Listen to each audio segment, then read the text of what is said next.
વિદ્યાર્થી મિત્રો, મારી યુટ્યુબ ચેનલમાં તમારું હાર્દિક સ્વાગત છે। આજે આપણે કરવેરા ભાગ 1ની અંદર પ્રકરણ 5 પગારની આવકમાં ઉદાહરણ નંબર 14 જોશું। ઉદાહરણ નંબર 14ની અંદર 3 કરદાતાઓ આપેલા છે અને ત્રણેય કરદાતાઓનું અલગ અલગ રીતે સજાવટવાળા મકાનનું વેલ્યુએશન કરવાનું છે। તો સૌથી પહેલાં આપણે કરદાતા એની વિગત જોઈએ। રકમ નથી લખી મિત્રો, આ રકમ જ છે। દરેક દાખલાની રકમ ઉપર બ્લુ અક્ષરે લખેલી છે, એ અલગથી રકમ આપેલી નથી। તો કરદાતા એની વિગત છે। આમ તો સૌથી પહેલાં મકાનનું વેલ્યુએશન કરતી પહેલાં BABC મુજબ પગાર ગણવો આવશ્યક છે।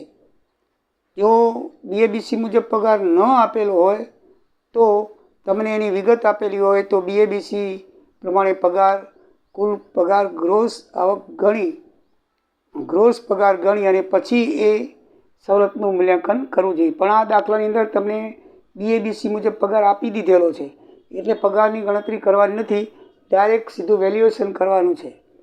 તો પગાર 3,36,00,000 આપેલો છે, વ્યાજબી ભાડું 9 લાખ છે। જો મકાન માલિકીનું છે એટલે ખુદ માલિકનું મકાન છે, માલિકીના ફર્નિચર પણ માલિકનું જ છે, એની કિંમત 12 લાખ રૂપિયા આપેલી છે। શેરની વસ્તી 9 લાખ રૂપિયા છે। તો મિત્રો, ઉપરની વિગત પરથી મફત સવલતના હેઠળનું મૂલ્યાંકન કરવાનું છે। મૂલ્યાંકન 2 ભાગમાં થાય છે મિત્રો, ખબર છે, 5 માસ ને 7 માસ। 1/4 થી 31/8 પછી નિયમ બદલ્યો એટલે બીજો ભાગ આવે। તો એના 5 માસે આપણે પગારના જોઈએ તો આમાં વસ્તી 9 લાખથી છે એટલે પહેલા ટેબલમાં પહેલું જ કામ લાગશે। 10થી ઓછીમાં 7.5% લેખે પગારના 7.5 લાખ 5 માસનું ભાડું 1,12,500 થાય। ટેબલ 1માં જોઈએ તો આપણે મકાન માલિકનું હોય તો મકાન માલિકનું છે અને મકાન જો ભાડે હોય તો એના માટે છેલ્લે કોલમ આપી છે ચોથી। મકાન માલિકનું હોય તો 3 કોલમ આપેલી છે, 10, 10, 25 અને 25થી વધુ, બરાબર છે। તો મકાન તો માલિકીનું છે, આપણે લખેલ છે, આપ ધ્યાનમાં રાખજો। મકાન માલિકીનું છે કે ભાડેનું છે એ મુજબ ગણતરી કરવાની હોય છે, એટલે ભૂલી ન જતા પાછા।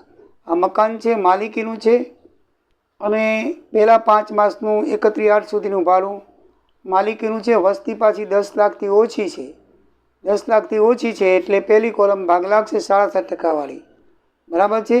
તો 7.5% પ્રમાણે 5 માસનું ભાડું 1,12,500 થાય અને પછીના 7 માસ એટલે બીજો કોઠો લખીએ તો એમાં 15 લાખથી ઓછું, બરાબર ને, 5% જો 15 લાખથી છેલ્લી કોલમ, 15 લાખથી ઓછી વસ્તી એટલે 5%, 7 માસનું 1,05,000 રૂપિયા થાય। ફર્નિચરની મૂળ કિંમતના 10%, ફર્નિચરની કિંમત આપી દીધી 12 લાખ, 10% 12 લાખના એક મેળું કાઢી નાખો, 1,20,000, ટોટલ 3,37,500 જવાબ આવે। કેવો ઇઝી દાખલો છે બેન મિત્રો, બરાબર છે ને? તો ખાલી થોડુંક યાદ રાખવાનું અને દાખલાની પ્રેક્ટિસ કરશો એટલે તમે બરાબર યાદ રહી જશે, બરાબર। તો આ મુજબ હવે દાખલા નંબર 2ની અંદર પગાર, દાખલા નંબર 2ની પણ કરદાતા બી માટે પગાર BABC મુજબ 7,20,000 આપ્યો છે। વાર્ષિક ભાડું 90,000 છે, આનું પણ 90 જ હતું અને એ મકાન માલિકીનું જ છે। ફર્નિચર પણ માલિકીનું છે, 4,50,000। આમાં ફરક શું છે? આમાં 9 લાખની વસ્તી છે, આમાં 20 લાખની વસ્તી છે, બસ એટલો જ ફરક છે, બાકી કાંઈ ફરક નથી। તો 20 લાખમાં આપણે પહેલા કોઠામાં બીજી કોલમ આવશે, આમાં પહેલી આવતી હતી, આમાં બીજી આવશે, આમાં શું આવશે? બીજી, અને આમાં ત્રીજી આવશે, 42 લાખ છે। ત્રણેય કોલમનું આપી દીધું છે। આમાં પહેલી કોલમ 9 લાખ સુધી, આ બીજી કોલમ છે 10થી 25 વચ્ચે અને ત્રીજી કોલમ છે 25થી ઉપર વચ્ચે, એટલે આમાં બીજી કોલમ, પહેલો કોઠો બીજી કોલમની અંદર લેવાનું છે। તો બીજી કોલમની અંદર કેટલા લખ્યા છે? 10%, પગારના 10%, તો 7,20,000 પ્રથમ 5 પગારના 10%, 5 મહિનાનું 3 લાખ રૂપિયા ભાડું, 30,000। પછી 1/9 થી 31/3 બીજો ભાગ, બીજા ભાગની અંદર તમે જુઓ બીજું 15 થી 40 લાખ વચ્ચેમાં 7.5% પગારના, કેટલા? 7.5% પગારના, અને 7 મહિનાનું 31,500 અને માલિકી ફર્નિચરના 10%, 45 10%, 45,000, ટોટલ 1,06,500 મકાનની સવલતનું મૂલ્યાંકન થાય. કેટલું ઇઝી છે, કોઠો યાદ રહેવો જોઈએ, બરાબર ને? બરાબર. ઓલા કોઠામાં 7.5, 10 ને 15 છે અને આમાં 5, 7.5 ને 10 છે. એ યાદ રાખવું પડે. એટલું યાદ રાખજો તો તમને વાંધો નહીં આવે, બરાબર છે મિત્રો. ત્રીજો કરદાતા સી છે તો એનો પગાર BABC મુજબ 5,76,000, ખરેખર ભાડું 90,000, પણ આની અંદર બંને ફરે છે. આમાં મકાન માલિકીનું નથી, રેન્ટેડ છે, એટલે મકાન ભાડે લીધેલું છે માલિકે અને કર્મચારીને ભાડે આપેલું છે. મકાન રેન્ટેડ છે, માલિકીનું નથી, એટલે ફેરફાર થશે. શું ફેરફાર થશે? પહેલા કોઠામાં છેલ્લી ચોથી કોલમ ને બીજા કોઠામાં છેલ્લી ચોથી કોલમ, ઓરી 5, 10, 15 નહીં આવે. યાદ રાખજો, જ્યારે મકાન ભાડેથી લઈને મકાન માલિકે આપેલું હોય કર્મચારીને, ત્યારે વસ્તી પણ ધ્યાનમાં લેવાની નથી. વસ્તી પણ ધ્યાનમાં લેવાની નથી. છેલ્લી કોલમ જ ધ્યાનમાં લેવાની, ચોથી કોલમ, બરાબર છે. તો ફર્નિચર ભાડે રાખેલું છે, એનું ભાડું 1,44,000 ચૂકવે છે માલિક, અને શહેરની વસ્તી 42 લાખ છે. તો મકાન સવલતનું મૂલ્યાંકન કરીએ તો પહેલા 4 માસ, બરાબર છે, પહેલા 4 માસ 15%, જુઓ છેલ્લી જોઈ લો, 15% થાય 5/12 36,000 રૂપિયા. છેલ્લી પહેલો કોઠો છેલ્લી કોલમ, છેલ્લી કોલમ કેની છે? ભાડે રાખવાનું મકાન એની છે. આ પહેલી આગળ 3 કોલમ મકાન માલિકનું હોય તો, ભાડે મકાન હોય તો એની એક જ કોલમ છે, અને માલિકીની હોય 3 કોલમ છે. ભાડે મકાન આપે તો આપણે કાંઈ જોવાનું નહીં. પહેલા કોઠામાં 15% અને બીજા કોઠામાં 10%, બસ આ જ યાદ રાખવાનું. અને જો માલિકીનું હોય તો 3 યાદ રાખવાના છે. એ મુશ્કેલી છે. આમાં તમારે કાંઈ નહીં, પહેલા કોઠાના 15% અને બીજા કોઠાના 10%, બસ થઈ ગયું, બરાબર. તો પહેલાંના 15%, 5 મહિનાના 36,000, અને બીજા કોઠામાં છે તમે જુઓ છેલ્લી કોલમ ચોથી, પગારના 10% લેખે થતી રકમ અથવા માલિકે ચૂકવવાપાત્ર ભાડા પૈકી જે રકમ ઓછી હોય તે 10% અને ઓછી હોય તે લેવાની છે, બરાબર છે. તો 10% કેટલા થાય? 33,600, અને માલિકે કેટલું આપ્યું છે? 1,44,000. તો આપણે આ લઈશું, 33,600 રૂપિયા લેવાશે, બરાબર. આ બેમાં જે ઓછી હોય એ લેવાય. માલિકે જે ભાડે આપેલું હોય એ, અથવા તો પગારના 10%, તો 33,600 લેશું, આ નહીં લઈએ. તો એનું કુલ ભાડું 12 માસનું 6,69,69,600 થશે. અને માલિકે ચૂકવેલ ભાડું કેટલું છે? ખરેખર 1,44,000, બરાબર. 12 મહિનાનું એ આવ્યું. પછી આ જે ફર્નિચરનું ભાડું છે, બરાબર, આ મકાનનું ભાડું નથી, ફર્નિચરનું ભાડું પૂરેપૂરું આપવાનું. જેટલું ભાડું ચૂકવે તે 10% ન હોય.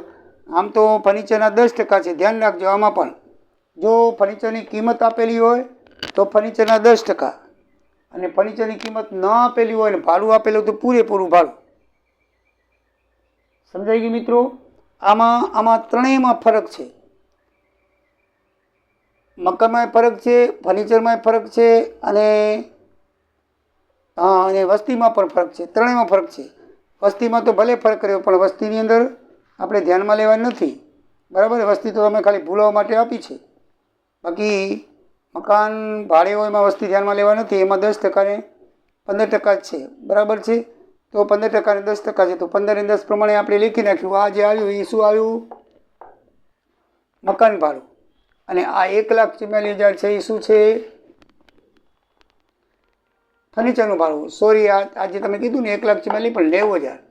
આમાં 33,600 છે એ 90,000. આ બેમાંથી જે ઓછું હોય ભાડું 90,000 કે 33,600, એ બેમાંથી ઓછું હોય એ લેવાનું. તો 33,600 ઓછવાનું છે. અને આ તો ફર્નિચરનું ભાડું છે, એટલે ફર્નિચરનું ભાડું જે છે એ પૂરેપૂરું લેવાનું છે. ફર્નિચરનું ભાડું પૂરેપૂરું લેવાનું છે. મકાનમાં પગારના 10% અથવા ચૂકવેલ ભાડું 90,000, પગારના 10% 33,600. તો ચૂકવેલ બેમાંથી ઓછું એટલે 33,600 ધ્યાનમાં લેવાશે. એટલે ટોટલ ભાડું 69,600 થશે. અને ફર્નિચરની અંદર પૂરેપૂરું ભાડું એને પગારની અંદર કરપાત્ર થશે. જો કિંમત આપેલી હોય, આ બે દાખલામાં કિંમત આપેલી હતી એટલે આપણે 10% કરી નાખી સીધા. અને આમાં કિંમત નથી આપેલી, ભાડું આપેલું છે, તો ભાડું ટોટલ એડ કરી નાખવાનું. એટલે પૂરેપૂરા સજાટવાળા મકાનનું મૂલ્યાંકન 2,13,600 થશે. તો મિત્રો તમે હવે સમજાઈ ગયો છે બરાબર. આ 3 દાખલા આવડી જાય તો તમને લગભગ પગારના મૂલ્ય સજાવટવાળા મૂલ્યાંકનમાં તમને જરાય પણ તકલીફ પડશે નહીં. આ 3 રીત છે. આવા દાખલા બીજા પણ આપણે અલગ જોયા. બીજી રીતમાં પગાર તમને BABC પ્રમાણે ગણવાનું હતું. આમાં પગાર તમને ડાયરેક્ટ આપી દીધો છે BABC મુજબ, એટલે મૂલ્યાંકન જ કરવાનું છે.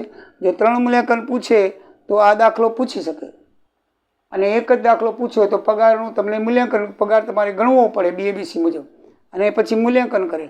2 રીતે તમને પૂછી શકે. જો પગારની વિગત આપી દે તો તમારે BABC મુજબ પહેલાં પગાર નક્કી કરવો પડે અને પછી મૂલ્યાંકન કરવું પડે. અને એ લોકો પગાર ડાયરેક્ટ BABC મુજબ આપી દે તો તમને કોઈ પણ 2 કે 3 વિગત આપે દાખલાના માર્ક પ્રમાણે તો સીધું છે. એકદમ તમને આવડતું હોય તો એકદમ કાંઈ નથી, 5 ને 7 ને પછી મિલ્ક ફર્નિચરના 10% ઉમેરી દો, અને ભાડું આપેલું તો ભાડું ઉમેરી દો. 5 મિનિટમાં દાખલો પૂરો થઈ જાય કે ન થઈ જાય. પહેલાં 5 મહિનાનું, પછી 7 મહિનાનું, પછી ફર્નિચરની કિંમતના 10% અથવા તો ફર્નિચરનું ભાડું એની અંદર ઉમેરી દો, તમારો દાખલો થાય પૂરો. મિત્રો જય માતાજી, આવજો. જય દ્વારિકાધીશ. સરસ્વતી માતાની પણ ઉપાસના ભેગી કરજો. અત્યારે તમે માતાજીની ખૂબ ઉપાસના કરતા હશો, બરાબર. માનું છું કે તમે ઉપાસના જ કરતા હશો અને સાચી રીતે ગરબે રમતા હશો. માતાજીની ઉપાસના કરવી જોઈએ, કુળદેવની ઉપાસના કરવી જોઈએ દરેક લોકોએ, બરાબર છે. અને સરસ્વતીની પણ ઉપાસના ભણતા લોકોએ તો કરવી જ જોઈએ. એની ઉપાસનાથી તમને તાજેતરમાં જ ફળ મળશે. આ તો ફળથી ભગવાન તમને આવતા જન્મમાં કે ક્યારે આપે કાંઈ ખબર નક્કી નથી, પણ આ ફળ તો તમને મૂલ્યાંકન પરીક્ષા હમણાં લેવાશે. આજે મકાનનું મૂલ્યાંકન કરવાનું છે, હવે પછી નવરાત્રિ પછી તમારું મૂલ્યાંકન થવાનું છે, બરાબર ને. તો મકાનનું મૂલ્યાંકન શીખો તો તમને તમારું મૂલ્યાંકન આવડશે, બરાબર મિત્રો. તો સરસ્વતીની ઉપાસના કરવાથી તમારું મૂલ્યાંકન તમે કરી શકશો. તો મિત્ર કહો મૂલ્યાંકન પરીક્ષા, બરાબર છે ને, મૂલ્યાંકન પરીક્ષા જ કહેવાય. તો એ મૂલ્યાંકન પરીક્ષા, તમારું મૂલ્યાંકન કેવી રીતે થશે એ હવે નવરાત્રિ પછી નક્કી થશે. તો આવજો મિત્રો. જય સિયારામ, જય દ્વારિકાધીશ.